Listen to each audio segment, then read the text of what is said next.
নমস্কার বন্ধুরা, চলে এসেছে একটি নতুন ভিডিও নিয়ে। সবাইকে শুভ নবমীর অনেক অনেক শুভেচ্ছা ভালোবাসা। চলে গিয়েছিলাম শ্রীভূমির প্যান্ডেলটা দেখতে।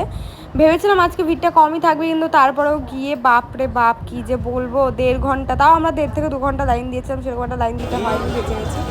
তো দেখো, লাইন দিয়ে শ্রীভূমি স্পোর্টিং ক্লাব মানে যেই গলিটা, সেখানে আমরা অলরেডি এন্ট্রি করে গেছি। আর এখানেই ছিল আমাদের দেশের ঝান্ডা, মানে দেখে একটা আলাদাই গর্ব হচ্ছিল। যাই হোক, ভিড় ঠেলে ঠেলে চলে এসেছি এই প্যান্ডেলের সামনে, দেখতেই পাচ্ছ। তো আজকে আমাদের ভাগ্যটা খুবই ভালো ছিল, কী যে বলবো। একটা জিনিস দেখেছিলাম, যেটা তোমরা লং ভিডিওতে দেখতে পাবে। তো চলে এসেছে একদম পূজা মণ্ডপের ভেতরে। এই যে প্রতিমা, কি সুন্দর, একদম সাদা কাজে, সাদা ড্রেস, সাদা জুয়েলারি গয়নাতে একদম সুন্দর ফুটে উঠেছে শ্রীভূমির দুর্গা মূর্তি। আর এইখানে শ্রীভূমির পাশে আরেকটা ঠাকুরও দেখে নিয়েছিলাম, এটার নাম আমি বলতে পারবো না, এটাও বেশ সুন্দর ছিল।